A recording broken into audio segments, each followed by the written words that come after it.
السلام علیکم ورحمۃ اللہ وبرکاتہ۔ الحمدللہ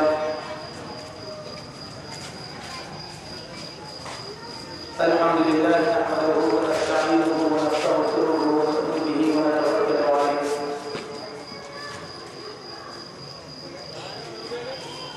ونعوذ باللہ من شرور انفسنا ومن سیئات اعمالنا من يهد الله فلا مضل له ومن يضلل فلا هادي له واشهد ان لا اله الا الله وحده لا شريك له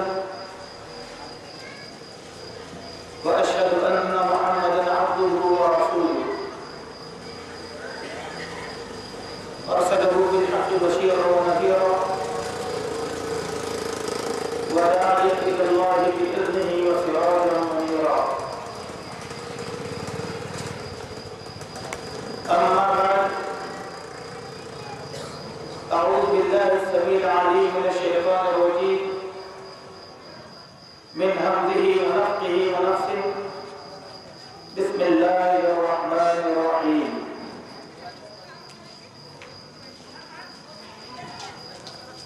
واعتصموا بحبل الله جميعا ولا تفرقوا واذكروا نعمة الله عليكم إذ كنتم أعداء فألف بين قلوبكم فأصبحتم بنعمته إخوانا وكنتم على شفا حفرة من النار فأنقذكم منها كذلك يبين الله لكم آياته لعلكم تهتدون صدق اللہ العظیم۔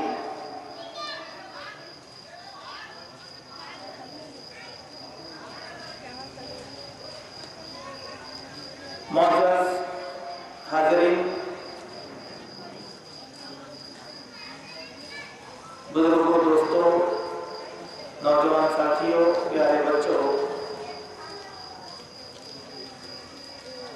اور گھروں میں بیٹھ کر سننے والی میری اسلامی ماں اور بہنوں، ہر قسم کی تعریف، توصیف، بڑائی، کبریائی اللہ رب الجلال خالق الاکرام کے لیے لائق اور دیوا ہے، جو ہمارے گناہوں کو معاف کرنے والا، ہماری خطاؤں کو درگزر کرنے والا، ہر حال میں ہم پر رحم و کرم کرنے والا،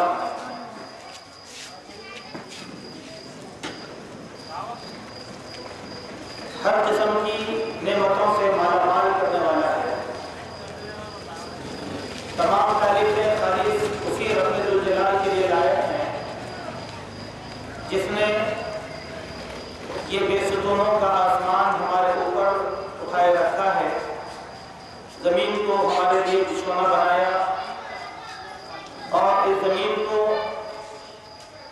اگنے اور فصل کے قابل بنایا، جس کے ذریعے سے ہم فائدہ اٹھاتے ہیں۔ بے شمار درود و سلام ہو سید المرسلین والآخرین خاتم النبیین محمد رسول اللہ صلی اللہ علیہ وسلم کی ذات مطہرہ پر،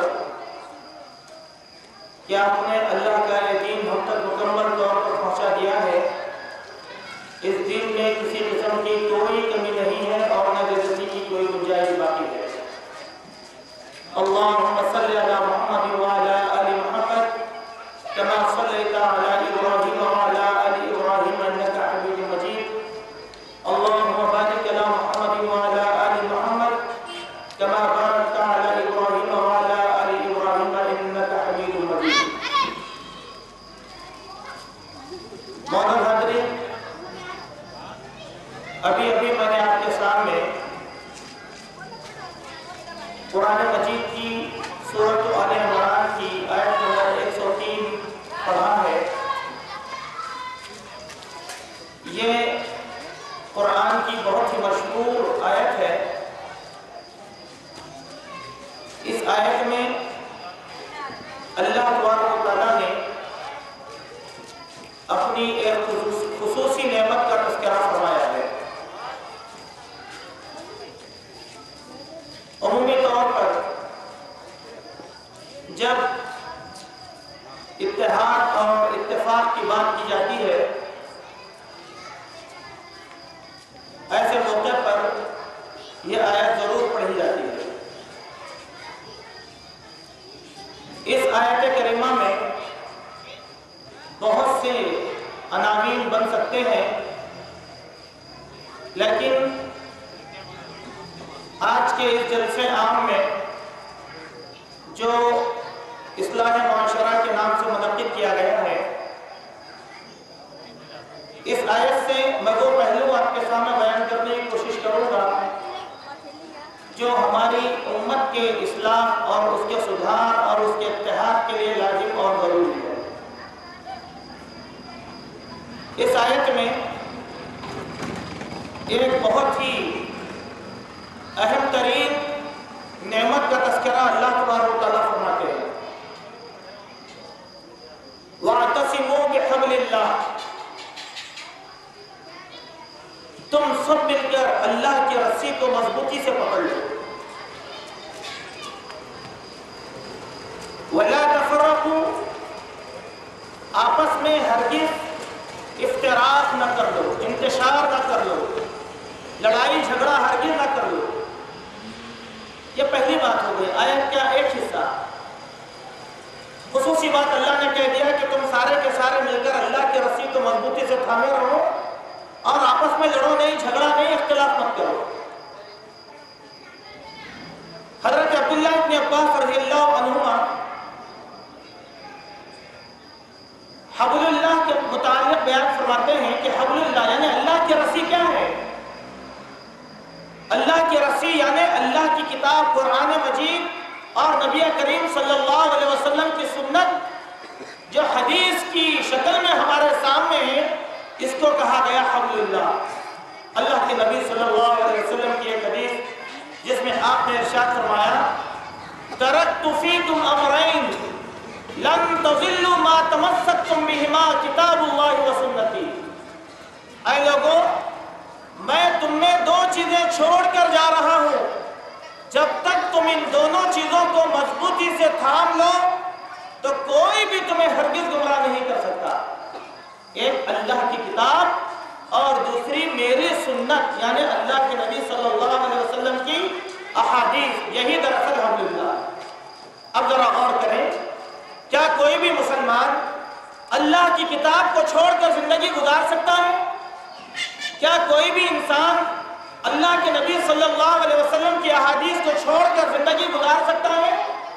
یا پھر کوئی انسان یہ کہہ دے کہ میں تو اللہ کی کتاب کو مانتا ہوں لیکن احادیث کو نہیں مانتا، کیا وہ مسلمان ہو جائے گا؟ نہیں، کیونکہ اس نے حبل اللہ کو نہیں تھاما۔ تو پہلی بات یہ کہ ہم آپس میں متحد رہیں، اور اتحاد کا سب سے بہترین ذریعہ اللہ کی کتاب اور نبی علیہ الصلوۃ والسلام کی سنت ہے۔ یہ آیت کا پہلا حصہ ہے۔ اب آیت دوسرا حصہ، اللہ تعالیٰ ارشاد فرماتے ہیں، وَاذْكُرُوا نِعْمَةَ اللَّهِ عَلَيْكُمْ، یاد کرو اس نعمت کو جو نعمت اللہ رب الجلال نے خصوصی طور پر تمہارے اوپر نازل فرمایا۔ اور یہ نعمت کیسے وقت اللہ نے نازل کیا؟ اِذْ كُنْتُمْ أَعْدَاءً، جبکہ تم آپس میں ایک دوسرے کے دشمن تھے۔ اللہ کی اس نعمت کو یاد کرو جو نعمت اللہ نے خصوصی طور پر تمہیں دیے رکھا ہے۔ وہ نعمت کیا ہے؟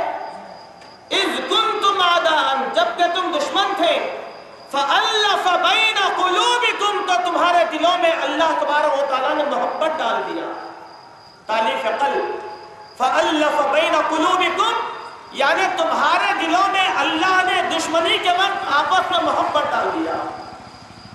فَأَصْبَحْتُمْ بِنِعْمَتِهِ إِخْوَانًا، اللہ کی اسی نعمت کا فیضان ہے، فضل ہے، کرم ہے کہ تم آپس میں بھائی بھائی بن گئے، تم آپس میں بھائی بھائی بن گئے۔ اب آئے میرے مومن بھائیوں، اس آیت پر ہم یہیں پر تھوڑی دیر کے لیے غور کریں گے۔ کیا مسلمانوں کے انتشار کے ساتھ یہ امت کی اصلاح ہو سکتی ہے؟ کیا اجتماعی طور پر امت مسلمہ کے افتراق کے ساتھ کیا یہ امت ایک امت ہو سکتی ہے؟ یا پھر وہ کون سا عنصر ہے، یا وہ کون سی چیز ہے، یا وہ کون سا سی شے ہے، حکم ہے، جس کی بنیاد پر اس امت کی اصلاح ہوگی اور یہ امت آپس میں ایک ساتھ ہو سکتی ہے؟ وہ ایک ہی نعمت، وہ ایک ہی نعمت، وہ نعمت کیا ہے؟ دلوں کی محبت۔ فَأَلَّفَ بَيْنَ قُلُوبِكُمْ، وہ ہے دلوں کی محبت۔ آئے میرے مومن بھائیو، یہ دلوں کی محبت کے معنی کیا ہے؟ دلوں کی محبت کس کو کہتے ہیں؟ محبت کی مٹھاس کیا ہے؟ محبت کی حلاوت کیا ہے؟ تھوڑی دیر کے لیے غور کریں۔ جیسے ہی یہ لفظ محبت ہمارے سامنے کہہ دیا جاتا ہے تو اس کی ایک خاص تصویر، اس کی ایک خاص جو ہے نقشہ ہمارے ذہن کے اندر آ جاتا ہے۔ محبت کس کو کہتے ہیں؟ ماں باپ سے بندوں کو بہت زیادہ محبت ہوتی ہے، ماں باپ سے بندوں کو بہت زیادہ محبت ہوتی ہے، اولاد کو ماں باپ سے بہت محبت، اس لیے ہم ماں باپ کے بارے میں کہتے ہیں کہ ابا جان مجھے آپ سے بے انتہا محبت ہے، امی جان مجھے آپ سے بے انتہا محبت ہے۔ یہی محبت کیا ہے؟ اس پیمانے کو سمجھو۔ یہ محبت اللہ تبارک و تعالیٰ کی ایک ایسی خاص عطا اور خاص نعمت ہے جو نہ بازاروں میں ملتی ہے، نہ اس کو خریدا جا سکتا ہے، نہ بازاروں میں ملتی ہے، نہ اس کو خریدا جا سکتا ہے۔ یہ اللہ تبارک و تعالیٰ کی خصوصی عطا، خصوصی فضل ہے۔ جب اللہ بندوں میں دیکھتے ہیں تو ان کے دلوں کے اندر ڈال دیتا ہے۔ اللہ اکبر۔ زمین سوکھ جاتی ہے، زمین سوکھ جاتی ہے، زمین پر قحط آتا ہے، زمین فصل کے قابل نہیں ہوتی، بارش رک جاتی ہے، اناج نہیں ہوتا۔ ایسے موقع پر ہم دعائیں کرتے ہیں تو اللہ تبارک و تعالیٰ آسمانوں سے بارش برساتا ہے۔ سوال یہ پیدا ہوتا ہے، جب تک اللہ تعالیٰ آسمانوں سے بارش نہ برسائے کیا زمین کی کھیتی ہو سکتی ہے؟ جب تک اللہ تعالیٰ آسمانوں سے بارش نہ برسائے کیا کوئی کھیت میں فصل پیدا ہو سکتی ہے؟ ہرگز نہیں۔ اسی طریقے سے جب تک اللہ تعالیٰ دلوں کے اندر محبت کو نہ ڈالے یہ دل آپس میں ایک نہیں ہو سکتے۔ اللہ اکبر۔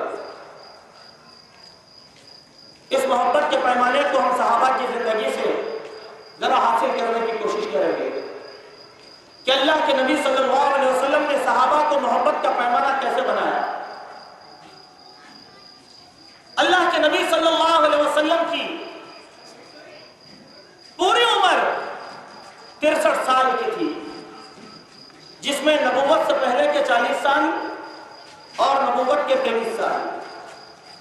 نبوت کے ان 23 سالوں میں 13 سال تو ایسے ہیں جس کو اللہ کے نبی صلی اللہ علیہ وسلم نے مکہ المکرمہ کے اندر گزارا اور وہاں پر صرف توحید کی دعوت دیا اور توحید کا کام کیا۔ 13 سال کی عملی جدوجہد کے بعد کتنے لوگ مسلمان ہوئے؟ اتنے نفوس مسلمان ہوئے جن کو انگلیوں پر گنا جا سکتا تھا، جن کو انگلیوں پر گنا جا سکتا تھا۔ پوری تعداد جو 13 سال کی ایک طویل عرصے کے اندر ایمان لائی، ان کی مکمل تعداد 200 کے اندر تھی، 200 سے متجاوز بھی نہیں تھی۔ اتنے چھوٹے لوگ جو 13 سال میں اسلام لے کر آئے۔ جب آپ صلی اللہ علیہ وسلم کو ہجرت کا حکم ہوا، مکہ چھوڑ کر آپ جب مدینہ گئے، مدینہ منورہ میں آپ صلی اللہ علیہ وسلم نے 10 سال کی عمر گزاری۔ سب سے پہلے آپ مدینہ النبی میں پہنچنے کے بعد، مدینہ طیبہ میں پہنچنے کے بعد سب سے پہلے آپ نے جو کام انجام دیا وہ کیا تھا؟ انصار اور مہاجرین کے درمیان، مدینہ والوں اور مکے والوں کے درمیان آپس کی محبت کو پیدا کرانے کا کام تھا۔ اللہ اکبر۔ دیکھیے سب سے پہلا کام اللہ کے نبی صلی اللہ علیہ وسلم نے مدینہ میں پہنچنے کے بعد کیا کیا؟ مدینہ والوں میں اور مکے والوں کے درمیان محبت پیدا کرائی، جس کو کہا جاتا ہے